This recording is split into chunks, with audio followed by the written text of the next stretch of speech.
I'm Doug Besheroff, and I'm delighted to be part of this process. Pete Rossi, many of us in the room knew him. He died in 2006. He was 84, and for 16 years he was one of my best friends and my teacher, as well as he was to many people in the room. He had a wonderful habit. When he read a paper that he liked, out of the blue, he'd write to whoever it was and say, "I really liked your paper," and give some reasons. So he was a very special person. He told me many times that APPAM was his favorite professional association, and we were lucky to have him here for a number of panels before he died.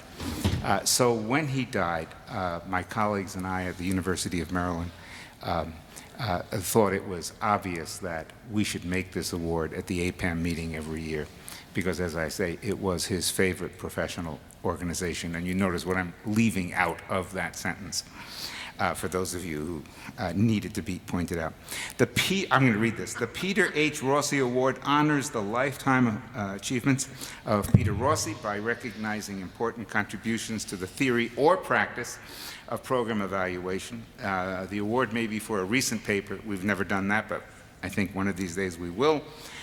Or for lifetime achievement, and recognizing the important contributions that lifetime of achievement resulted in. Now you get, when you are awarded this thing, this plaque, which I think you can't carry on. I think it has to be checked because it's a weapon. However, Pete said, because we gave him one, he said, "Now I feel as if I belong in a country club." This is what they give you for a golf award. What can I say? This year's awardee, surprise, surprise, is Larry Orr, most recently from Johns Hopkins University. I know Pete would have been extremely pleased because we often talked about Larry and Larry's work. I'm going to give you a 3 to 5 minute summary of Larry's work for those of you who don't know it. For those of you who want to be impressed, as I was, he's clearly older than he looks. Okay, over the past 40 years now, Larry has made contributions to the field of evaluation, and not just in the number of projects that he's been involved in, but in conceptualizing randomized trials for important policy issues, implementing them, and then analyzing them. He started as an assistant professor. All the assistant professors in the room, please realize that, at the University of Wisconsin. And way back then, he co-directed a project on income maintenance, which ultimately became a book, Income Maintenance: Interdisciplinary Approaches to Research. That's a great title. He did it with Rob Hollister, another winner of the Rossi Award, and Myron Lefkowitz. He left the University of Wisconsin and went to OEO. For those of you too young to remember, that was the War on Poverty, which we won Tuesday night. I didn't say that. While he was at OEO, among other things, he planned and designed the Gary and the Seattle income maintenance experiments. Then he went to well, he did that at HEW, Health, Education, and Welfare. The other way around, right? HHS. And it's not just in workforce issues. When he was back at OEO, he planned what we now call the RAND health insurance experiment. So I'm going to violate all the rules of attribution here. But if you want someone to blame for your co-pays, which are going up as we speak, it's Larry and that study. Did I do that right? Yeah, okay. Yeah, there you are. There's a whole long list. I will stifle myself. He spent 25 years at APT, rising to be chief economist, and then I think he groomed someone for another job and left. Among the projects you can ask him later. Among the projects that he led there that I am most impressed about because I use them all the time is the AFDC Homemaker Home Health Aid demonstration, much ignored but with very wise findings, I think. And the JTPA study. I was surprised, Larry, the N was 20,000. You were in 16 sites. Don't turn. Yeah. Yeah. Very impressive. Then he took some time to write some books, the one that many of us use in teaching, Social Experiments, Evaluating Public Programs and Experimental Methods. It's a nice, nice book. The students like it, at least my students like it.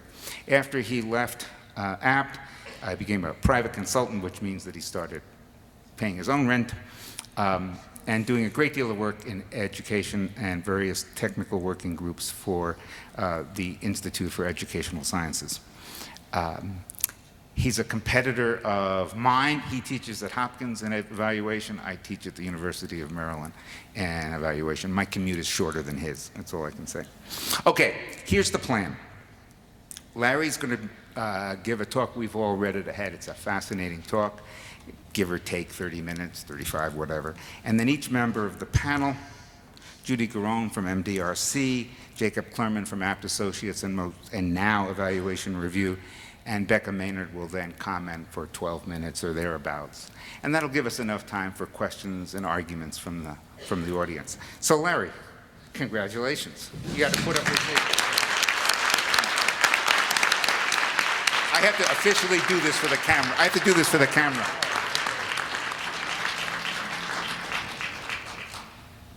Okay, great. All right. You hang on. Don't drop it.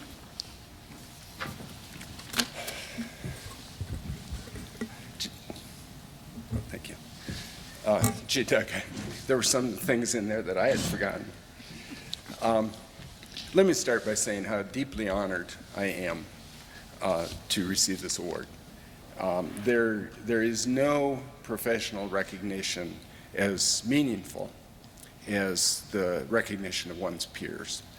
And I've always considered APPAM to be the organization of my peers and colleagues. It's also a great honor to be included in the company of the Rossi awardees. The prior awardees of this prize are an elite group of people for whom I have enormous respect, both professionally and personally.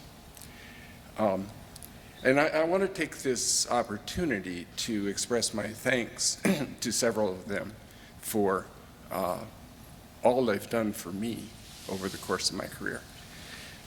Beginning with Rob Hollister, whom Doug mentioned. Rob is one of my most long-standing professional colleagues. I almost said oldest there, but I think both Rob and I have gotten a little sensitive about that word. When I was an assistant professor, a kid just out of graduate school, absolutely drowning in my first professional job as an assistant professor. Rob took me under his wing, showed me how to manage that summer project with our princely budget of $50,000.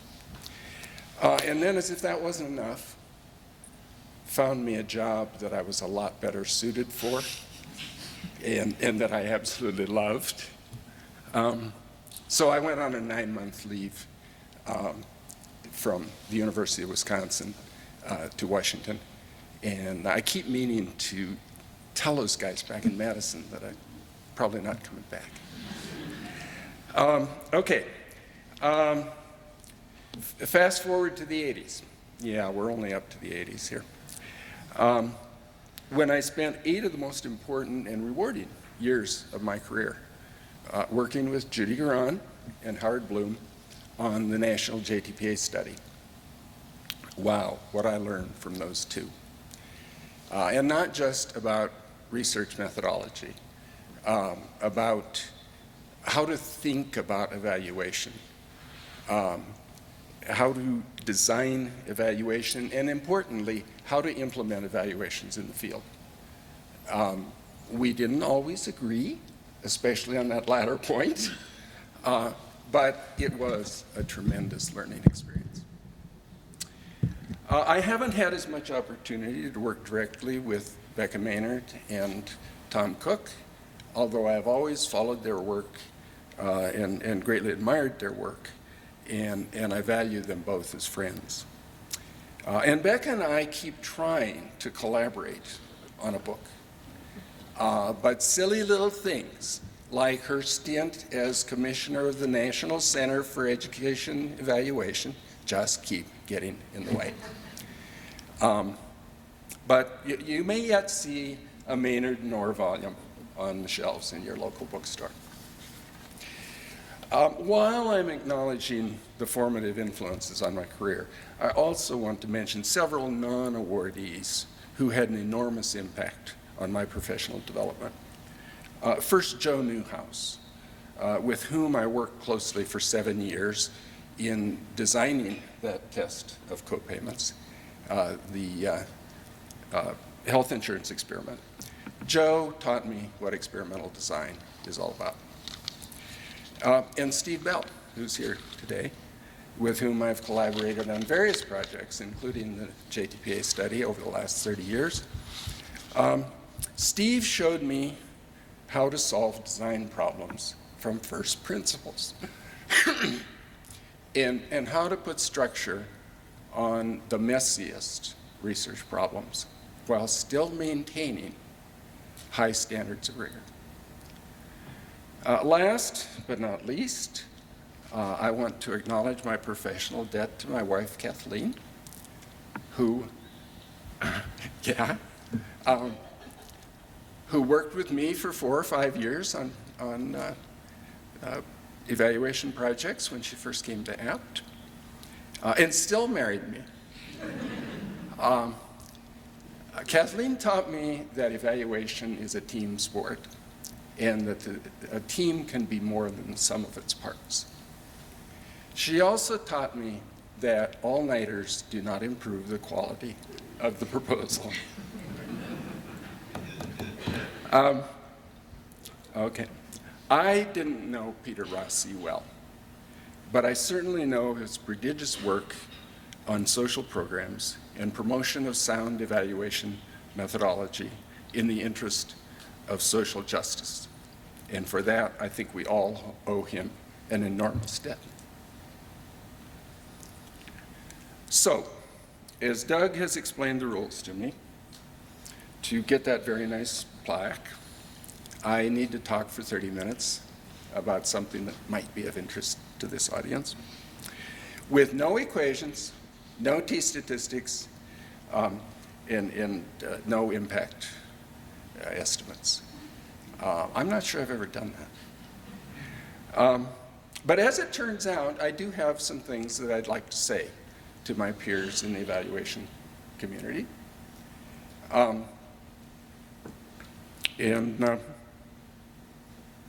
You will be pleased to know that they don't involve any equations or statistics. Okay.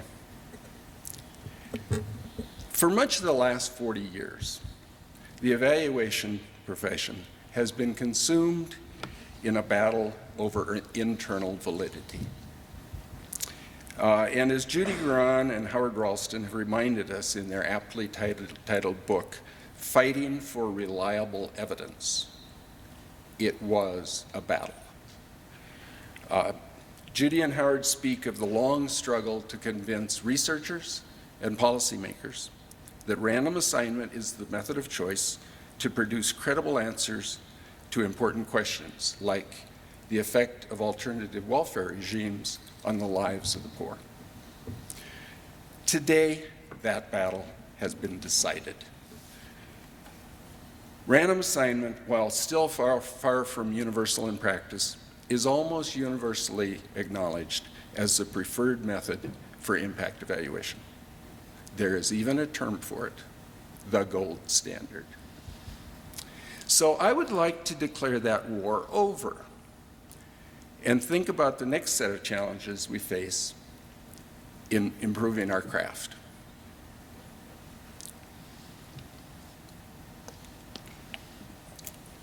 In thinking about those challenges, I want to start with what I call the standard model of impact evaluation.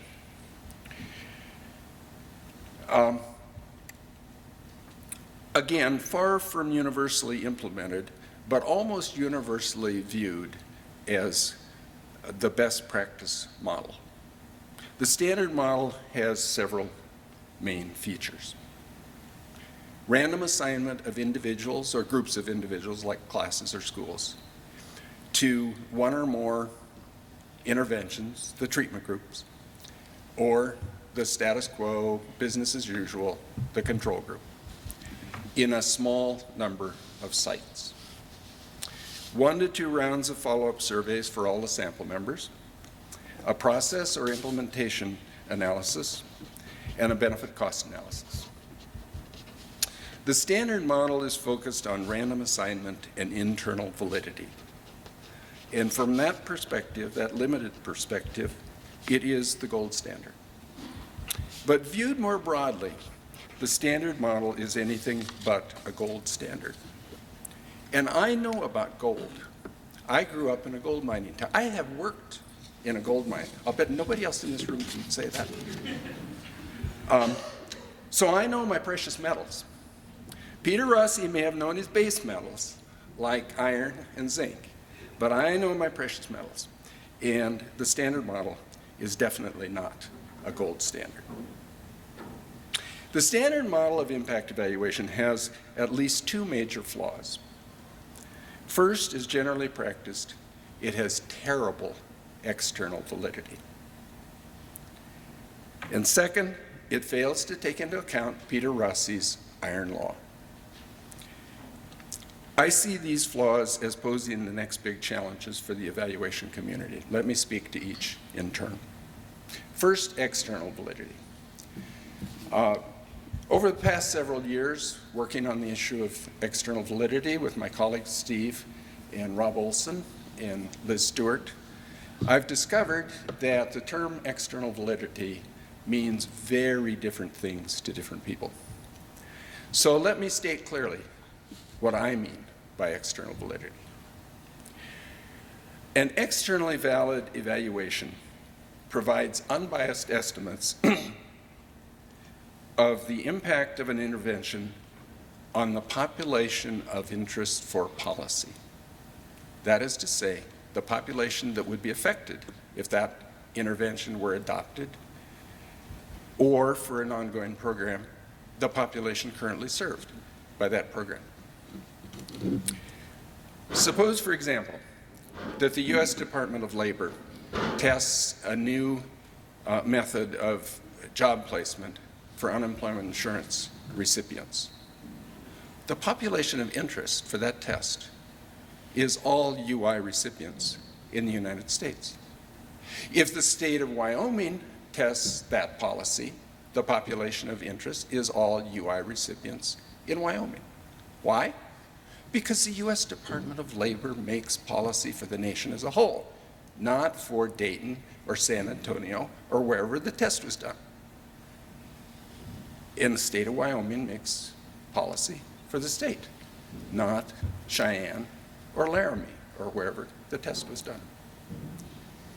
Unfortunately, our evaluations almost never test interventions on samples that are representative of the population of interest for policy. Instead, we test interventions in sites that are convenient or cooperative, without regard to how well they represent the population of interest for policy. Often, we do not even specify what the population of interest is. The most recent edition of the Digest of Social Experiments describes 273 randomized trials.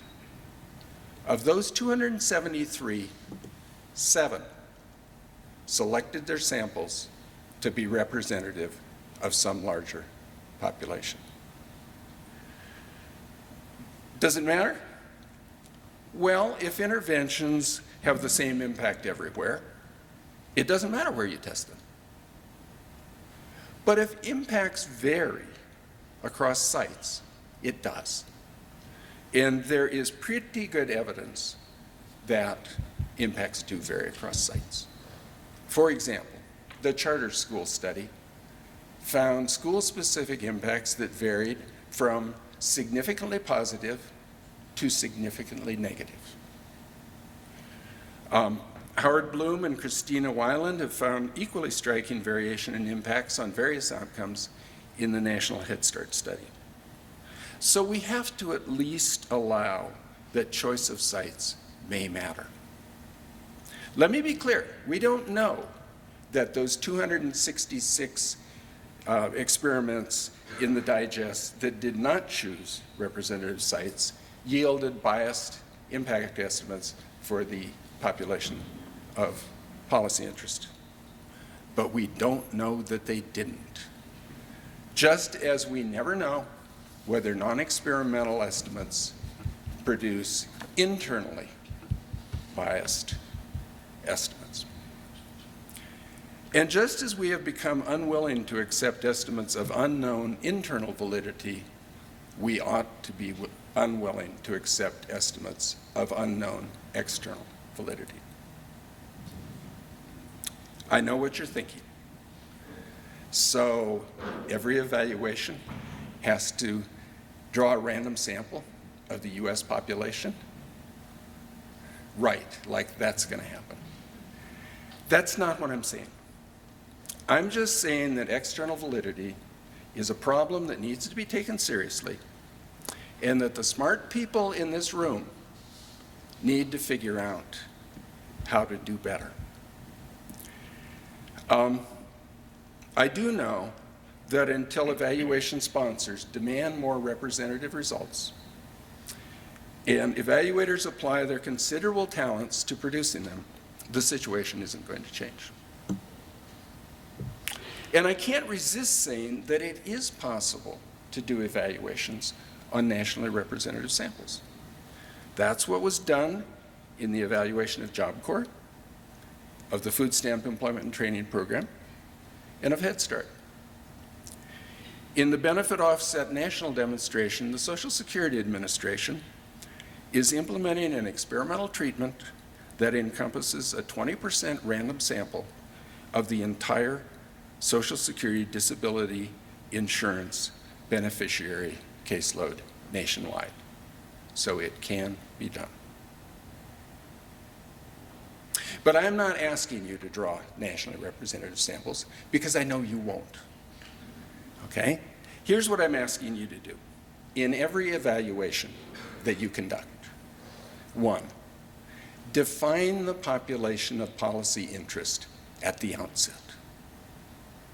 2, think about how you might select sites and draw samples that have some reasonable relationship to that population of interest. 3, compare your sample to the population of interest on some set of characteristics and outcomes. 4, document all of this in your design report. It's amazing how little of this gets written down.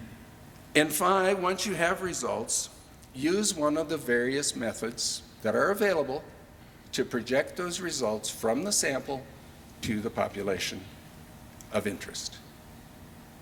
And record both in your final report. Okay, I am convinced that if every evaluation followed these simple, easy steps, the evaluation community would be much more cognizant of and committed to achieving external validity. And the advice we provide to policymakers would be correspondingly better and more useful.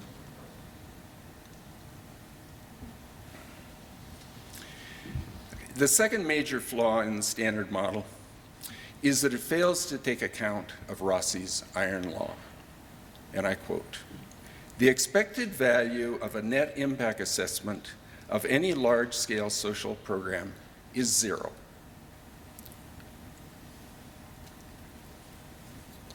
My initial reaction to the iron law was probably, and the reaction that lasted for about 25 years, was probably about the same as yours. Gee, that's a clever bit of hyperbole. Of course, nobody would take it literally, and it's almost certainly wrong. Okay? Peter himself substantially backed off of a literal interpretation of the iron law in remarks he made here at APPAM a few years ago. I've come to believe, though, that the iron law is a pretty good statement of reality. Note, saying that the expected value of the impacts of the interventions we test is 0 is not the same as saying they all have 0 impact. It simply says that the distribution of impacts across those interventions is centered on 0. So we would expect, if that's true, for about half of the interventions we test to have 0 or less, 0 or negative impacts, which is to say they would be no better than the status quo. And in fact, that appears to be just about right.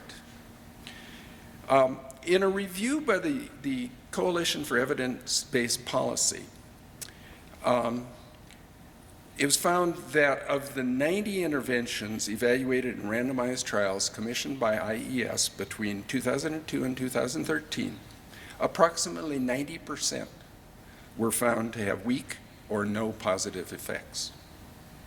6 of 10 randomized evaluations of science, technology, engineering, and math programs found weak or no effects.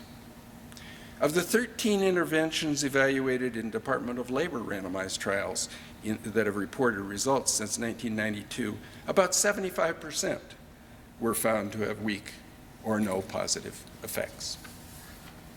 In medicine, reviews have found that 50 to 80% of positive results in initial phase 2 studies are overturned in subsequent or definitive phase 3 trials.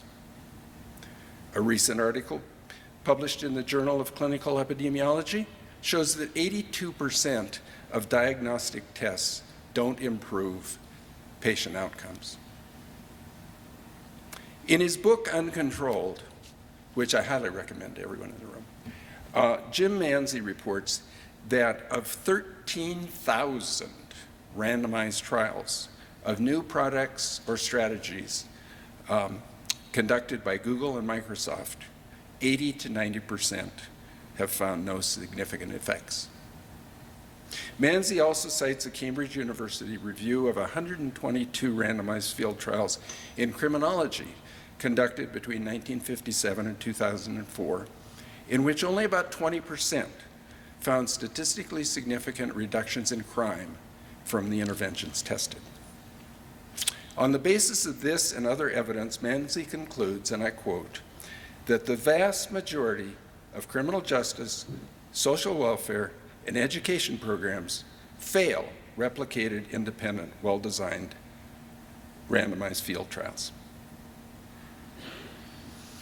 So what do we make of all of this?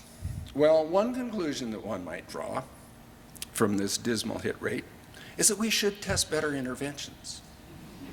And in fact, that is the conclusion that Peter Rossi drew. He used the iron law to motivate attention to improving the design of government programs. And I certainly wouldn't want to discourage that enterprise. It appears to be the case, however, that it is almost impossible to predict with any confidence which interventions are likely to succeed. That is, after all, why we test them. Even in medicine, with its highly structured sequence of tests leading to clinical trials, treatments that appear promising in phase 2 studies frequently fail large, rigorous phase 3 randomized trials. Zia et al. Report a success rate of only 28% among 43 phase 3 studies based on phase 2 trials of identical drugs. They also cite success rates of 2 to 24%. That's success rates of 2 to 24% across all phase 3 trials in several oncology specialties.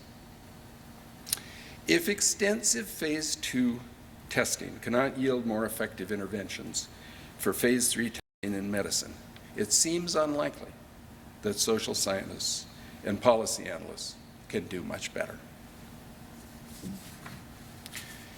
These low hit rates shouldn't come as a surprise. They should not. After all, we test new interventions against the status quo.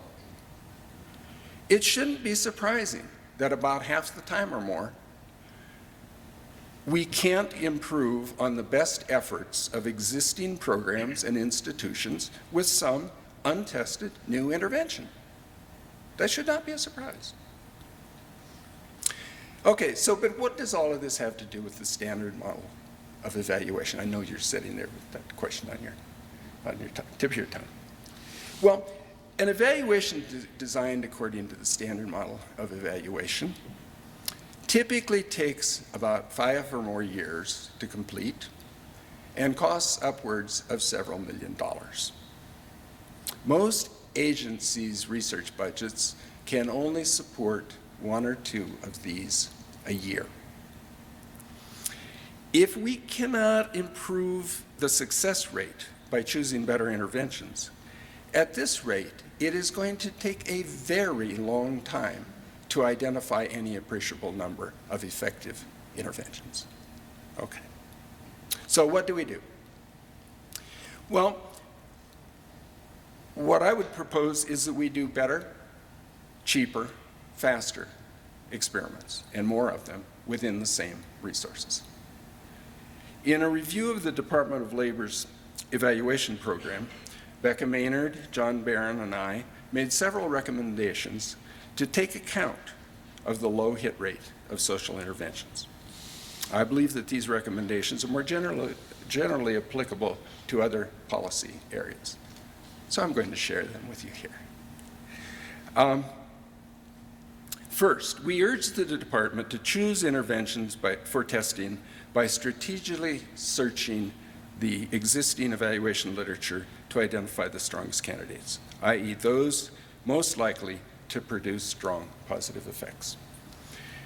This evidence might take the form of small-scale trials, of non-experimental trials, or of identification of program components that appeared to be important in earlier tests of more comprehensive interventions. Raising the bar for investing in one of these large, long-term, expensive projects has got to improve the hit rate. But given the evidence in other fields, that is unlikely to be enough. Our second recommendation, therefore, was to conduct experiments in a 2-stage process. The first stage would be a streamlined experimental evaluation to measure the intervention's impact on the primary outcome of importance to the client. For example, in the case of the Department of Labor, that's usually earnings. And to do that, wherever possible, with administrative records. The first step would thus be designed to give a relatively quick, relatively inexpensive answer to the most important policy question. That is, does this intervention produce the main hoped-for effect?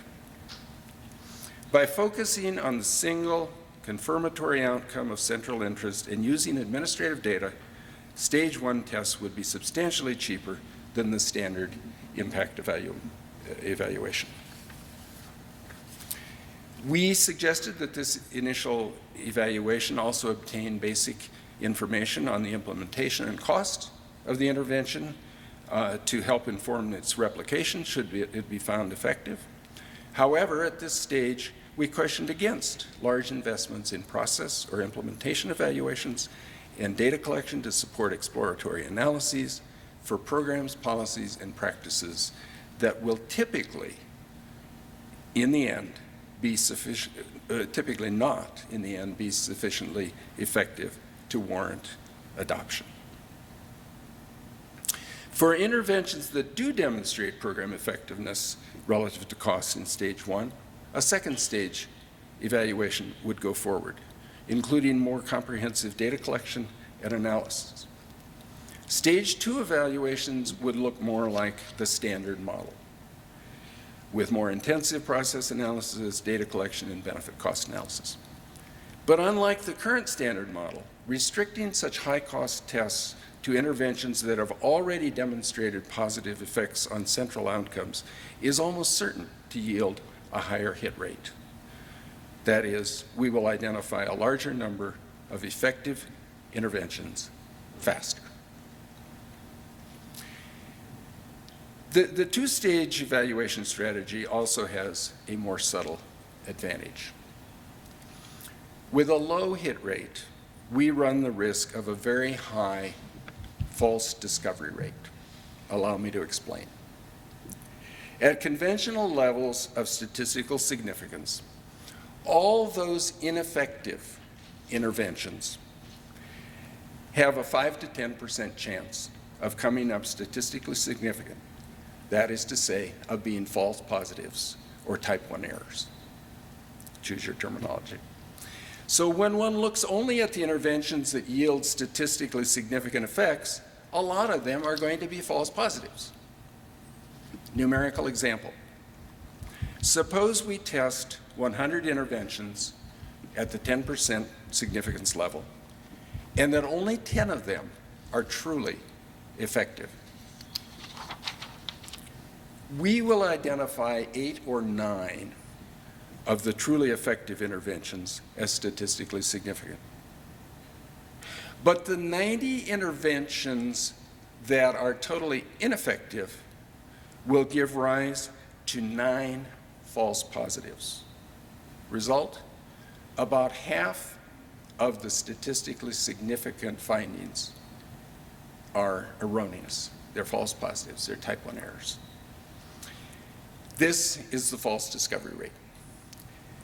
It means that if we were to adopt all of the interventions that yield statistically significant results in a single trial, half of them could be totally ineffective. The surest protection against false positives is replication. In a single test, an ineffective intervention has a 5 to 10% chance of being a false positive. But the chance of an ineffective intervention being a false positive twice in 2 successive tests is less than 1%. The two-stage evaluation strategy automatically replicates all statistically significant results, effectively driving the false discovery rate to almost nothing. Finally, I know you're all waiting for that word, there is one area in which we can do lots and lots of really cheap, really quick experiments. This is the province of the M in APPAM. Program management involves a huge number of decisions, many of them relatively small, but collectively of central importance. In many cases, managers face a clear choice among 2 or more relatively well-defined options. And many of these choices are susceptible to rigorous analysis and randomized trials. For example, which style letter gets a better response? Should we staff this position with a Master of Social Work, or can we use a BA? Do spot bonuses improve staff performance? Which audit methods are most effective in detecting fraud? If the suggestion that management decisions like these should be made with should be decided with randomized trials seems weird, that's just because we are all used to management by gut instinct. As Jim Manzi points out in his book, major corporations like Google, Microsoft, and Capital One routinely run thousands of randomized experiments to decide questions like these. I first encountered this use of randomization back in the 90s when we were working with a direct mail firm, designing a brochure to encourage adult workers to return to school to upgrade their skills. The choice was between a positive message, get ahead, stay ahead, and scare tactics, avoid layoffs. The firm we were working with did a randomized test as a matter of routine. This is what they always did, sending out 10,000 of each brochure to randomly selected addresses. We were all gratified to see that the positive message got the better response. This result, incidentally, does not carry over to elections. So, what I'm suggesting is not at all new. It's just not done in government, and it should be. Experiments like these are very cheap to carry out, and the results are available in weeks or months, not years. If we believe in evidence-based decision-making, this is an area that is ripe for exploitation. Well, I raise these issues not because I think that doing any of them is going to be easy. On the contrary, it will take imagination and persistence to move the profession out of the comfortable rut it has settled into. But the payoff, in terms of better advice to policymakers and better program management, could be enormous. I urge the profession to take on these challenges. I thank you all for your time and patience. Thanks to the association for this tremendous honor, and I look forward to the panel's thoughts on these issues.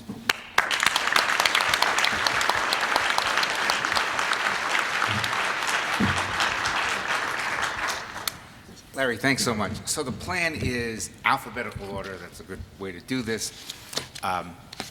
And I'm going to sit over there because there's not a seat here, and that way we don't play. Judy Garone goes first, about 10, 12 minutes each. And then we'll have time for questions.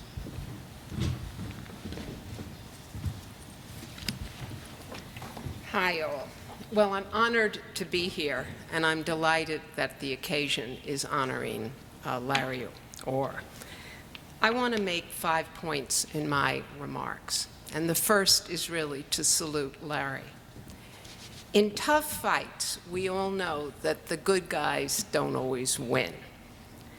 And one reason that random assignment won out in the decades-long battle to establish it as the method of choice for estimating program effects, internal validity, is that a small group of people stood their ground, defended the method, and didn't give up when the big guns advocated fancy statistics and lined up on the other side and said they had a way to solve the problem that would avoid using this method.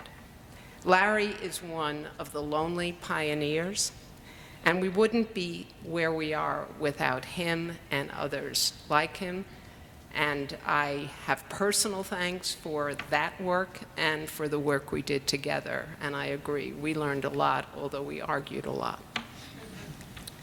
Second point, Larry speaks of the battle in the past tense, a war that is won, the gold standard.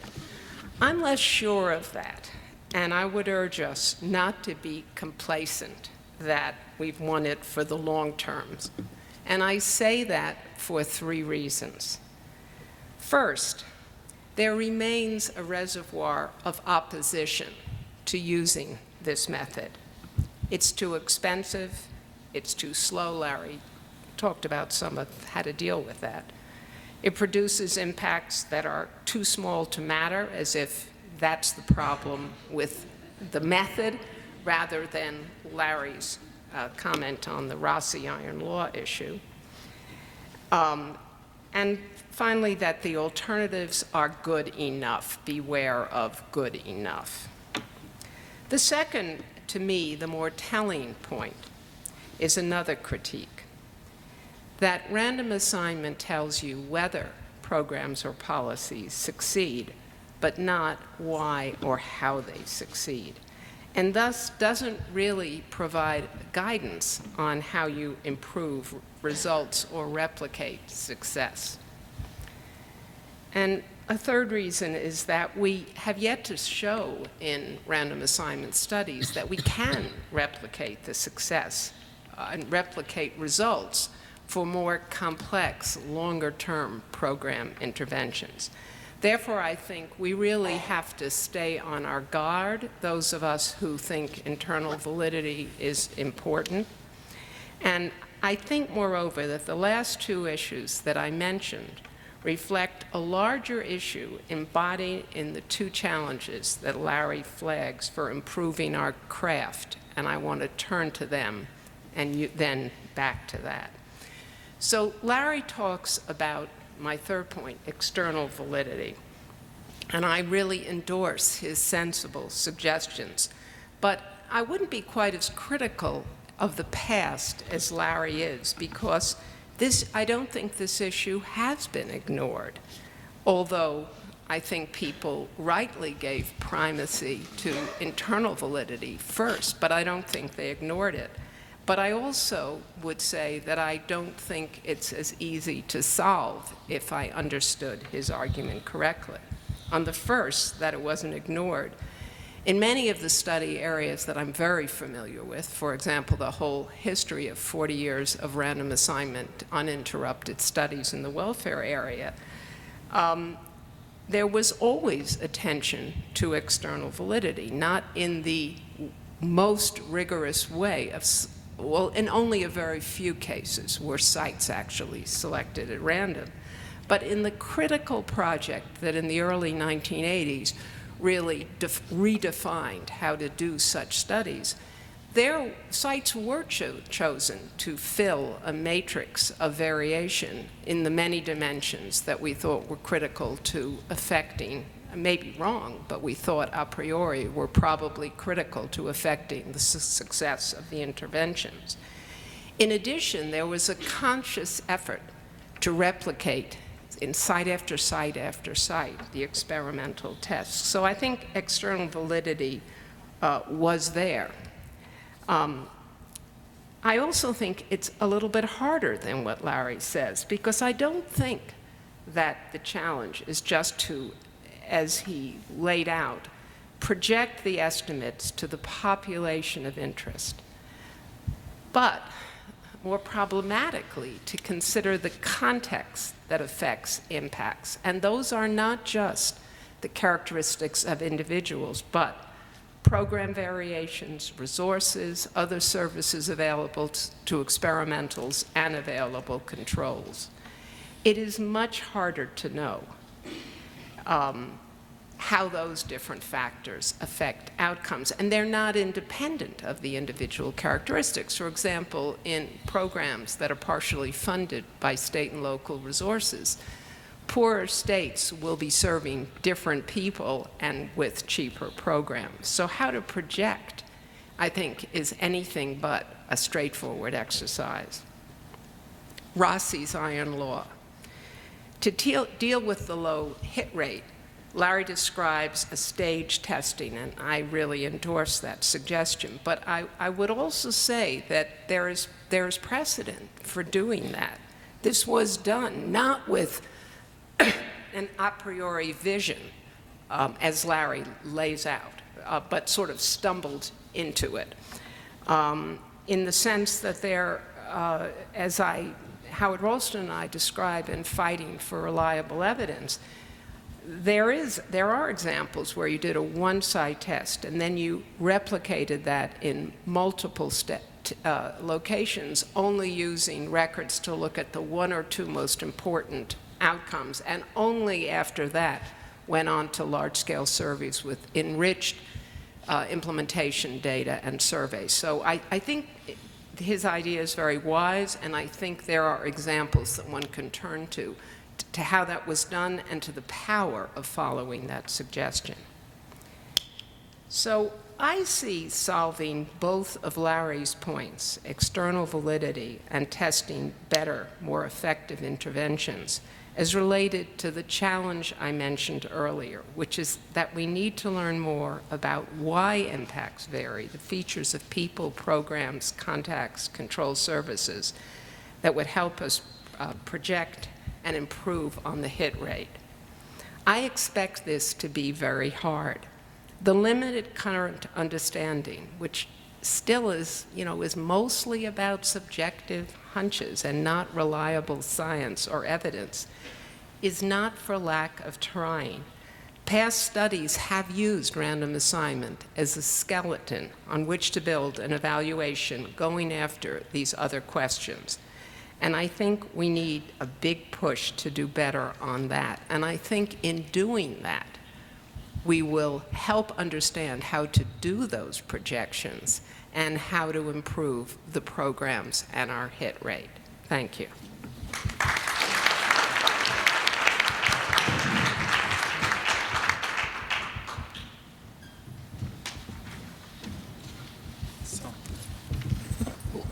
Like Judy, I'm honored to be asked to speak in response even to Larry's comments and to join this panel, distinguished panel. So in my remarks, I wanted to start by first congratulating Larry for this well-earned honor, and to start by giving 3 bits of personal thanks. So I guess the first piece of personal thanks is obvious. I'm at Apt Associates, and for many purposes in the evaluation work we do, it's appropriate to say that I work in the house that Larry built. And so on behalf of myself and on behalf of Apt Associates, we want to express our appreciation for the foundation that you built, and we hope that, at least in some of the work we do that is going forward in evaluation, we think that you think that we're doing a good job. Don't answer the question now. The second point that I want to make is that I personally benefited many times from talking to Larry, not as many as many of my colleagues who spent more time overlapping with Larry at Apt Associates. But I can even today report that often people come into my office at Apt with crucial questions that are bothering them about how to go forward with a study, and often the answer that comes back is, well, when Larry and I discussed that question, he suggested the following simple, practical, implementable solution to that problem. And as you give that answer, first you say, Larry suggested it, and then they hear the answer, and you can see the tension going out of people's faces, and all of a sudden they feel better, and they leave, and they know that everything is going to be okay. And in some sense, perhaps that's the lasting legacy of Larry. So the third thanks that I want to give to Larry is that Larry was actually involved in my coming to Apt Associates. I can remember Larry calling me on the phone and urging me to come, and discussions we had about the details of my being hired. So I want to remind you before I conclude this story by saying that the most important thing that all of us at Apt Associates in this room learned is that correlation does not equal causation. But no sooner did I arrive than Larry left. So perhaps he wasn't so happy by actually accepting the offer. And again, don't answer the question. So with those comments about Larry as a person and my personal interaction and our appreciation of Apt Associates for all the things that he did for the corporation over the time, I want to turn to the substance of Larry's talk, which as usual is thought-provoking and insightful, and I want to resonate to some parts of it and subtly disagree with other parts. So as I heard Larry's talk, slightly different than Judy did, I heard 2 major points. The first point was urging us to focus on external validity, and the second one was urging us to think carefully about whether or not we can do our experiments, our randomized trials, cheaper, so we can do more of them, so we can do larger ones. So I agree very much with the first point. I agree very much with the second point about running cheaper experiments. I think it's an important thing for us to do, and as you hear the rest of my brief remarks, you'll see that I'll come back to it again and again, because I actually think that it's a crucial issue for us going forward to address many of the issues that we see in the evaluation community today. On the first point, the part about external validity, I'm less sure.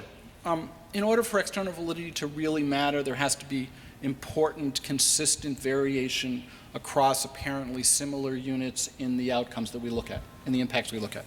And on that question, I think the jury is still out. I think that we need to better understand that. More research is needed on exactly the question about under what circumstances impacts truly vary, and how big that variation is. And I can tell you from personal experience and work that we're doing now on designing programs and evaluations that that's incredibly hard. And the reason why it's incredibly hard is because to do it successfully, you need very large samples. And I guess in that sense, Larry has answered the question for us. The answer to that question about how we're going to learn more about the extent to which there truly is impact variability, and therefore that we need to worry, the extent to which we need to worry a lot about external validity, will come from more work with much larger samples using the type of strategies that Larry suggested, which will allow us to come to understand the question of how important really are these situations, when are they important, when do we have to pay attention to them. So that's my first major point. I think that Larry's second point about external validity can be addressed by using the ideas from Larry's first point of external validity can be addressed by thinking and using the ideas from the second point about faster and cheaper studies. So that's the first point I want to make. The second point I want to make is I want to resonate to Larry's comments about Peter Rossi and the iron law and his motivation for cheaper studies. So I want to start by agreeing with Larry, and then I'll disagree. So the agreement with Larry is that my personal experience from reading the literature and working on evaluations is similar to Larry's and to Peter's original statement of the situation, which is that for many of the, all too often we find that our impacts as estimated are not different from zero, and more often than you might expect, they're actually negative. Whether, at least in the published studies, we see that long right tail that they're actually negative, I'm not so sure. And that partially prompts my second question, which is that my reading of the literature and evaluation over the last several decades resonates with one of the remarks that Judy made, which is that when people look at our evaluation results, the first thing they say is, but the impacts are so small. And I think that part of what we've learned, at least those of us who are evaluators, is that that's really the norm, and that's really okay. That if we could just show consistently what other people ex ante might have thought were small impacts, that would really have important policy implications, and the series of welfare to work studies is the classic example of that. But if we take that idea seriously, we go back and we say that it's often true that certainly program developers and program proponents are overly optimistic about how successful their programs are. Often they manage to convince our clients, especially since our clients are facing budget challenges, and frankly sometimes they manage to convince us, the evaluators. And it leaves me wondering whether or not the reason why it appears to us that Rossi's law is true is because we're simply underpowering our studies. And if we had larger samples, we would find that the average impacts are positive, but they are small, and simply our old evaluations were not big enough, our conventional evaluations were not big enough to detect those impacts. And then, inasmuch as that conjecture is right, we are driven back to Larry's second point, which is we need to find ways, at least in the beginning, to run cheaper experiments so that we can run much larger samples, so that we can, with relatively finite budgets, fixed budgets, detect the smaller impacts that we as evaluators should know are the ones that are really going to be out there, even though the proponents would claim something else. And if we can do, in order to do that successfully, we're going to need much larger samples, and Larry's second point gave us a way to do that. So with those points, I want to again congratulate Larry and thank him for the stimulating talk.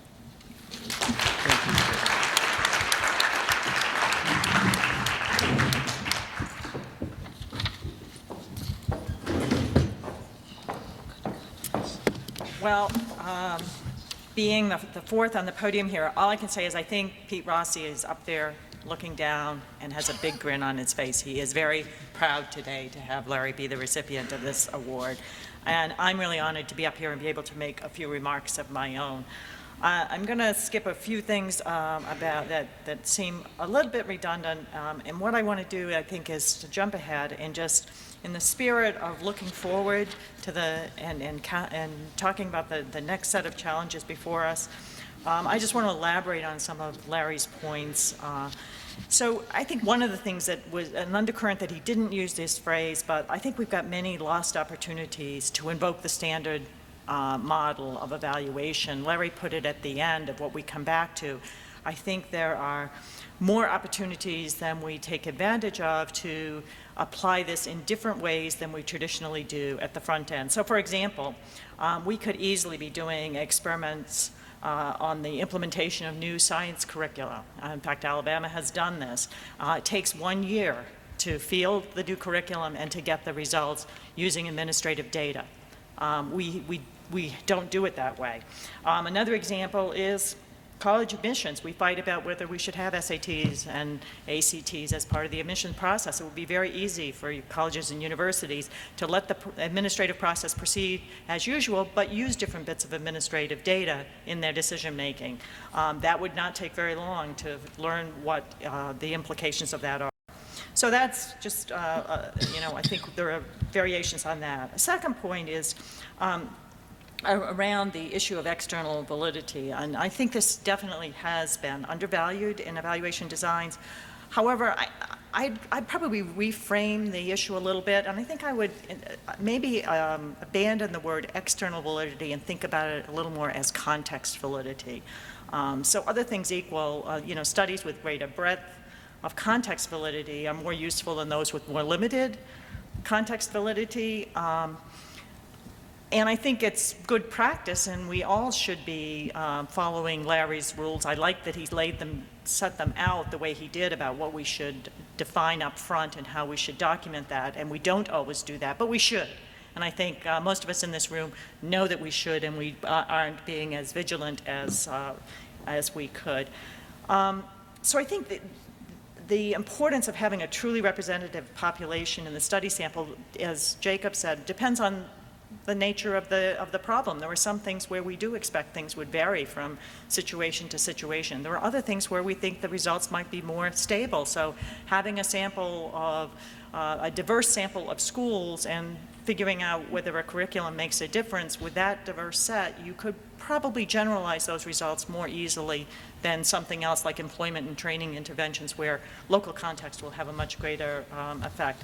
So I think maybe if we blended a couple of Larry's suggestions here, it might be advisable. So if we prioritize getting good evidence of effectiveness for a population that is relevant while not letting that overwhelm the whole evaluation. So some balance here, maybe try to find a sweet spot in those cases where we know that getting a nationally representative sample isn't in the cards.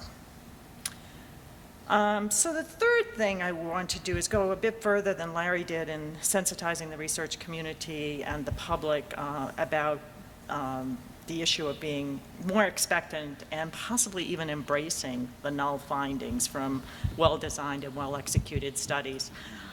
One of the things we don't do is put value on null findings.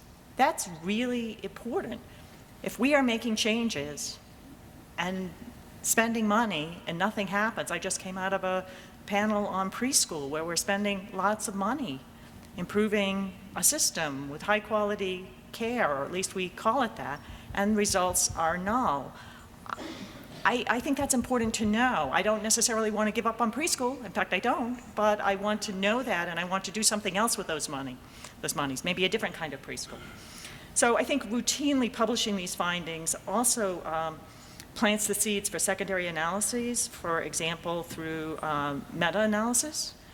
This takes care of some of the issues around underpowered studies. The last thing I want to hear one of my students or anybody sort of do is get up and apologize for their findings because their study was underpowered. You do have a point estimate and you have a confidence interval. And if we started archiving these data in a more accessible format, and many government agencies are now doing this, we are planting the seed so that we could be doing more meta-analysis, which also allows us to explore experimentally variation and impact, which is something that we've done. MDRC and Howard Bloom and folks there have done a lot of really good work pooling the results over years of welfare reform demonstration evaluation. So I think I'm just a little bit more optimistic, but I think the same point. I'm really bullish on the potential of using administrative data to allow more real-time evaluations. However, for this to really take off, I think there needs to be some infrastructure development and professional development so that some of us in this room are sort of working our way out of some jobs that we have committed our lives to. I think there will be other jobs for us, so I'm not worried about that. But for this to really take off, the people who are the holders of those data need to be able to flip the switch to define their samples. They need to be able to do their jobs, administering the programs this way or that way, and the results need to pop out almost automatically. We can't sort of have those of us in this room in teams going out and negotiating and then having to bring us back in at the end to do the analysis. So I think there is sort of some letting go there that we need to do, and then there ideally will be other kinds of evaluation that we can spend our time on. Not surprisingly, I also really like the recommendations that Larry ended with of, you know, how we might just be a little bit more strategic in how we design our studies. I think we talk about benefit cost analysis as a part of our program and policy evaluation efforts. We might also do a version of a benefit cost analysis when we think about whether we should be doing the full-blown study up front, because there's a lot we need to know to validate our theory, so we really need to understand up close and personal what the intervention is and how it's playing out. Sometimes we need that up front, sometimes we don't, and we just need to, we can quickly and easily get that impact analysis. And so I think there's some back of the envelope or informal calculations that we could do to decide which strategy we take in what order. So I'm going to sort of stop there and just end with saying, you know, it's really an honor to be up here and anything to just sort of say how much I have valued my collaborations with you over the years, the generosity of spirit on technical work groups when it's tempting to sort of hunker down or maybe to and sort of protect your own competitive advantage in the research market. You've been out there just, as Judy said, sort of putting the research first, and I've appreciated that. So it's an honor. Thank you.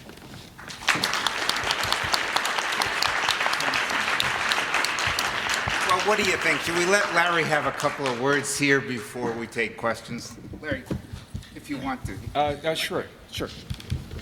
Oh, we have a mic here. As nearly always with this group, I agree with almost everything these guys said, even when they were disagreeing with me. I think one thing that I should, a couple of points that I should, that I may have not been very clear about in my remarks. One, I really don't want us to become complacent about random assignment. The message I'm trying to give is basically that it is no longer the weak link in our evaluations, and we need to focus more attention and effort on the parts of our evaluations that are the weak link. I certainly agree with Judy that it's not easy to project these results to that population of interest. My suggestions were not intended as a solution. My suggestions were intended as a way to try to force people to think about the issue.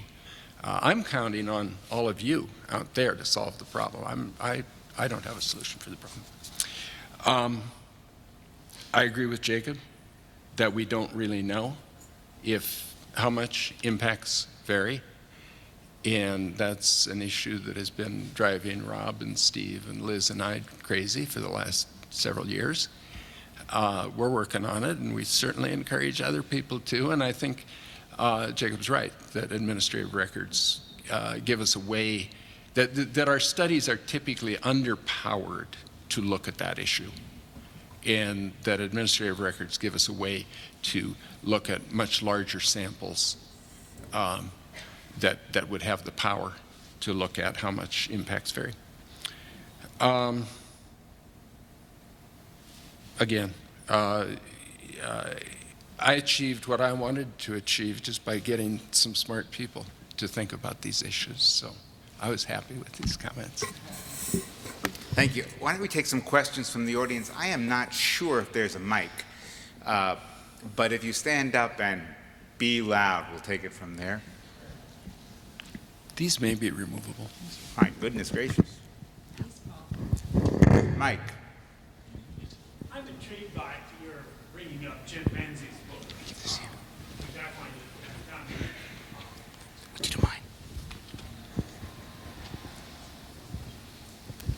really important in my own thinking. But there's part of Menzies' argument that really needs to be thought, especially in our organization and our connection between policy analysis and management. And that is his emphasis in talking about the kind of firms that you described, that he cites and so forth, on the role of a chief executive who's experimentally compelled, the sort of structural strategy in those firms of having a unit that's dedicated to promoting randomized trials, and the recognition that experience in the best of times means that only 20% will be successful, but the culture of the firm says that that's okay. We're about experimentation. People make mistakes. That's where the action is. Now, the problem is that I agree with you that that kind of tactical work is extremely important. But how do we create the incentives that allow a public organization to create that kind of atmosphere? It's an atmosphere that in which, you know, the 24-hour news cycle, if you fail 80% of the time, as soon as Fox gets hold of some of those things, you may be sunk. So do you think it's a little glib to move to Menzies, or how do you feel about that part of Menzies' argument of the way of creating organizations that will internalize this process? You're still talking from the outside, working down, but this is an argument about starting at the ground and working up to develop this culture. I'm going to take some more questions before, and then we can just answer as a dialogue. Is there a hand? Come on forward so that we can. When should I start yelling? All right, we can hear you now. I know that you brushed up against this, but I'd like you to comment very directly. There's another threat to external validity, and it's a wicked threat because we try to do rigorous interventions. If we're going to do something as part of an experiment, we tightly define it. We check to make sure that we actually did what we said we were going to do. And in fact, we probably introduce management controls to make sure that on a day-to-day basis, people actually are doing the stuff, whatever the intervention was. Yet when we're done and we make a claim, the world says, let's go do, fill in your favorite intervention, and 1,000 managers in hundreds of organizations will now adopt their version in a highly more varied fashion. So our claim that is then generalized as valid, in part, and this is where it's wicked, to do the experiment, we had to be rigorous. Yet to know its likely effect in practice, we have to be fuzzy. Well, let me add a question, and then let's turn to the panel and everyone who wants to say something. The issue of evidence-based policy making is everywhere in Washington these days, and you'll be surprised. I think the Republicans will have another version of that, by the way. But listening to Larry and all the comments, one has the impression that, except in limited number of situations, one can choose one's evidence, and one can decide that there's not sufficient external validity and reject a study. One can decide that there's sufficient external validity and accept a study. So it seems to me that this becomes as subjective a process as any other form of policymaking? We have a number of questions. I think what you're free to do now is talk about anything you want. Larry, why don't you start? Well, that was good of you to fuzz things up like that for me. Mike raises a really important issue with respect to all of this, and that is, how do you develop the culture of experimentation, of rigorous analysis, of continual testing in some rigorous way within an organization? And I'm not sure I have any great words of wisdom for that. In my experience, it has always started with somebody at the top or near the top, or somebody with the influence to get it done. The early social experiments were nearly all the product of a small number of people who either had command of the resources and the ability to mount those experiments, or were clever enough to cajole those who did have command of those resources to do it, like foundations. I mean, the best example of this, I think, that I know of is one of our other prior Rossi awardees, Russ Whitehurst, who took over as the director of IES in 2002, I think, and turned around 50 years of culture in the Department of Education. Now, he had a new organization with which to do it, but it was an organization, a department, that had absolutely rejected randomized trials, and indeed came very close to rejecting quantitative analysis for 50 years. And Russ Whitehurst turned that all around and now has an organization that really functions on those principles. So, you know, I think, I suppose it's the great man theory of history, but I think that it's largely individuals who make the culture change. Let me respond to the second point. I guess I don't think that tight control of the intervention is a necessary part of a good evaluation. Indeed, in some ways, it militates against a good evaluation. One of the things that we learned through all of those welfare reform experiments that Judy did was that you really want a realistic implementation of the intervention. And in the welfare case, that's what, you know, it's whatever those staffs in those welfare offices do. And so you give them their marching orders, and some follow them better, some follow them worse. But it's about what you could expect if this were national policy or state policy.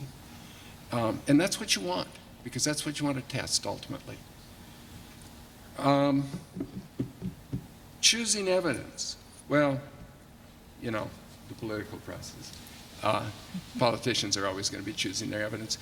One thing I will say is that randomized trials made it much, much harder for politicians, advocates, others with access to grind to choose the evidence they liked when it conflicted with a rigorous randomized trial. Judy. Yeah, I also want to respond very much in Larry's vein to the comment on external validity. And I think the good way to think about it is there's different types of social experiments.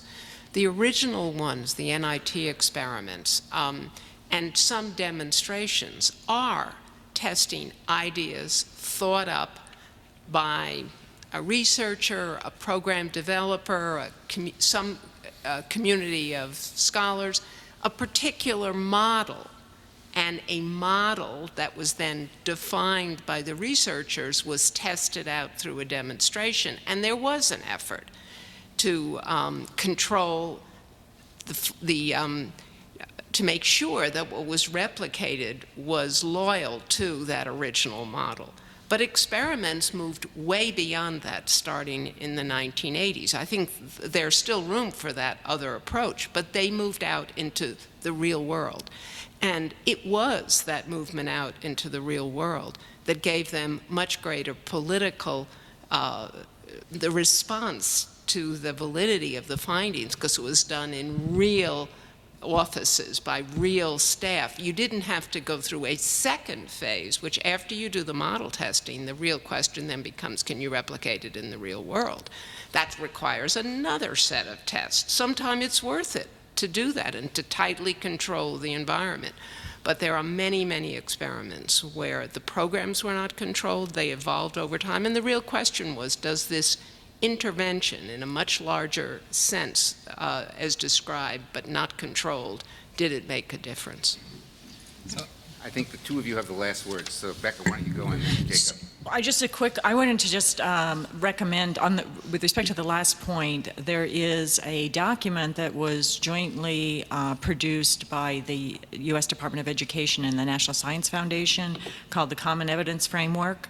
That is an outgrowth of some of the work that Russ Whitehurst started and John Easton carried on to transform the education research enterprise at the what this does is it actually lays out a continuum of research issues and methods that are appropriate for addressing them, from everything from theory development through efficacy trials, which is what was asked about before, to effectiveness trials, which is testing programs in the naturalistic setting as they would be operated. And so I think you might find that helpful. So Jacob. I can't resist concluding by sort of completing the circle of the echo chamber. So the question about external validity reminded me of one of my favorite Larryisms. So we are running a large number of multi-site trials at APPAM. We're running a large number of multi-site trials at APPAM. And the people who are responsible for running and designing the programs regularly cycle through my office with some issue that they want to discuss. And a very common comment that comes up is, yes, but the sites are not implementing the program exactly as like the first one, like the second one. And I always give the same answer. When I talked to Larry about that one, Larry said they won't implement the programs exactly the same when the program is rolled out, and as long as the amount of variation that you're getting in the individual sites corresponds to the variation you would get when the program is rolled out for real, then broadly, then you're getting exactly the type of variation you want. And then stepping slightly aside from the way, what I at least say in Larry's name,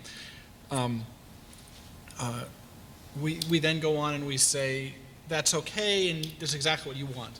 And in fact, sometimes we go one step further and we say, if you provide enough technical assistance, you're no longer testing the program that would actually be rolled out, and in some sense you're making the program look too good. Would you join me in saying thank you to a terrific panel? Larry, congratulations. And Larry says, drinks on him tonight at the reception. Yes.